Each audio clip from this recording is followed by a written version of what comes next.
مشاهدينا السؤال الرابع بحلقة اليوم يقول شنو أصل كلمة توت؟ خلينا نشوف المتشارك معانا. المشارك هاي شلونك؟ زين. شو أخبارك؟ تمام مبسوط. مبسوط؟ ايه إن شاء الله دوم. انت ايش فخدك؟ انا من الكويت، انا كويتي. والنعم. إنزين أكيد كويتي؟ ايه اكيد. شو اسمك؟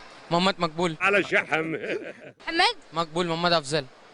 شنو؟ محمد مقبول محمد افضل موزالة. يعني ايش الكلام هذا؟ موزان. ايه. يا هلا والله. المهلي ما يولي. محمد تعرف توت؟ وات از ذات؟ انا كابو يا بابا تيرا ما تقلبش فيها بتبت فجأة. توت. توت ستروبري. ستروبري.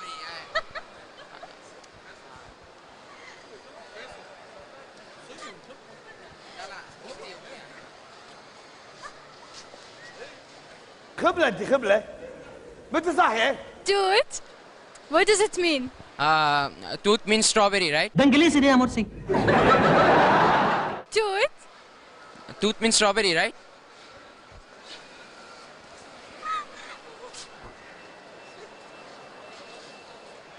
أنا في حاجة غلط ولا إيه؟ إنزين ما يعرف توت شنو أصل الكلمة؟ What's the meaning of توت يعني I don't know. بقالي ساعة بفهم فيك وانت مخك مش معاك. توت يعني راسبيري not strawberry. Raspberry, huh? Yes. You know where does it belong?